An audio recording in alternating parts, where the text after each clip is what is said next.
Good morning, Columbia.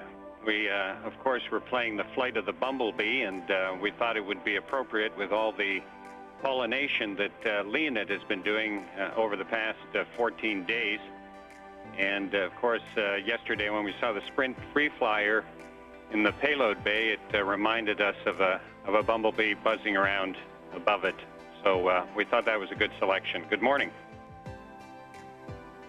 Good morning, Mark. Thank you very much. Today is a very important day for Q experiments. Today I will finish the collaborative Ukraine experiment on board Columbia.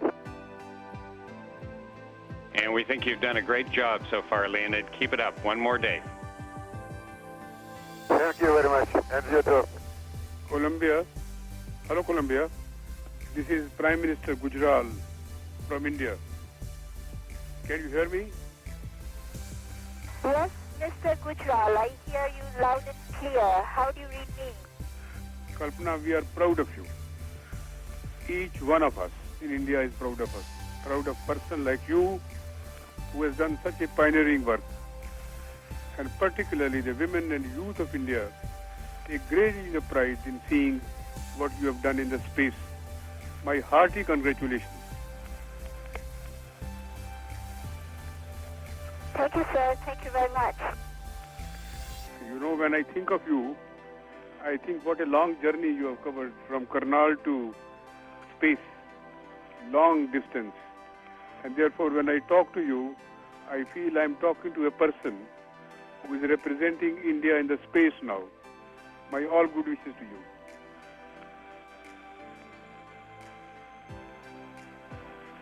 Thank you, sir, very much. Those are very kind words.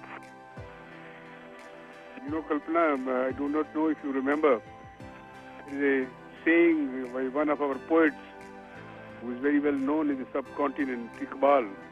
He said, "Sitaron se aage jahan aur bhi hain. There are worlds beyond stars, and now you have seen them. How do you feel about them?" It's a very special feeling, and really out here, the night sky, when you look at it, what you are saying does become very literal. It's a dome of a dark sky and stars everywhere, and the earth last time covered with thunderstorms here and there, with some small sprays of lightning, and every once in a while, city lights the clouds. And it is very much like a storybook. And the crew that I'm working with out here, all of us work so well together, and it's such an honor and privilege to be able to share this very special mission with them. You know, it's a wonderful feeling that your journey has expanded the frontiers of science and technology.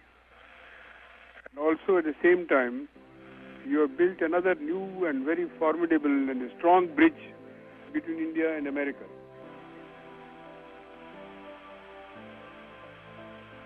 Sir, I'm very glad that I am, if you say so, I'm able to do that.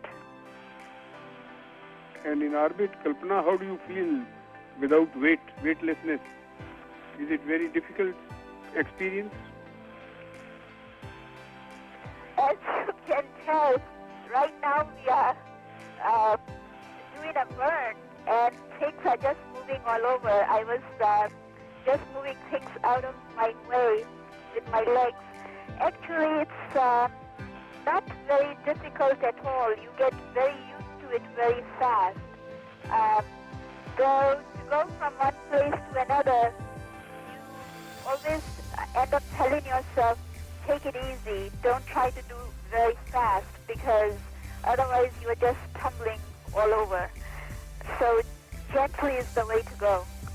It must be very interesting to sit with colleagues and friends in the same weightlessness. Is it a very interesting experience and friendship that you have formed now? That's very true, sir. On our crew, we have people from very different backgrounds, and we bring a lot of different cultures together, and it's just a lot of fun. It was fun while we trained together and now in space too.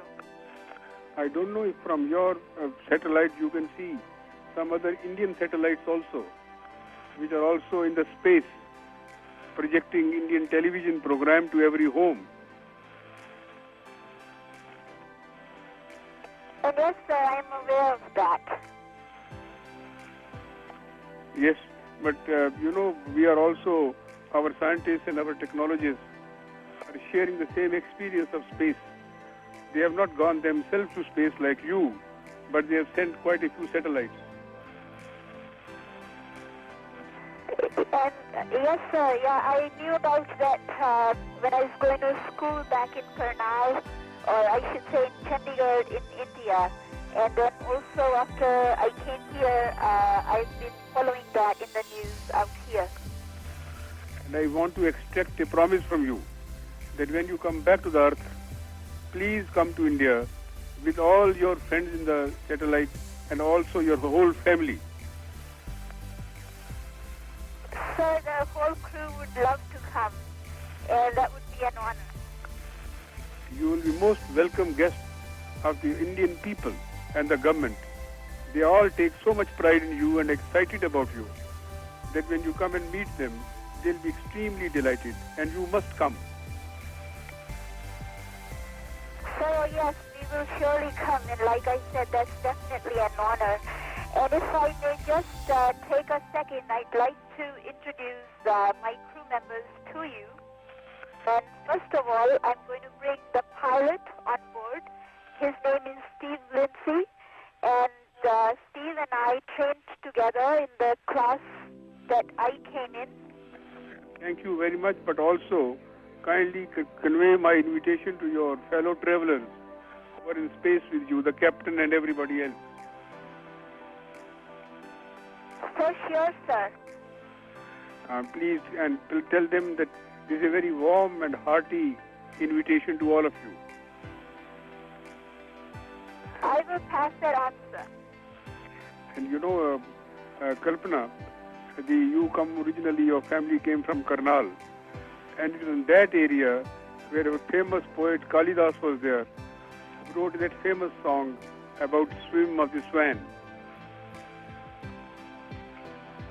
Yes, and I know about that, and that's a very special thing. And you are that swan now swimming in the space. That does sound good. And thank you very much. Once again, my feeling of thanks to you for all that you have performed. You have made all of us proud of you. Thank you, sir. Thank you very much. Thank you for calling us on the orbiter. And if you would just take a second, a couple of days ago, we taped a view of Himalayas from the orbiter, and I'll downlink it to you for a minute or so, and we can be talking while that's happening. Thank you. And Mr. Prime Minister and all the people from India, we taped this view a few days ago. I was hoping that maybe by chance when the call came, we'd be flying over some regions that folks there were familiar with. But the view of Himalayas is so magnificent that it really belongs to all of us, as you can see on this video. Thank you very much.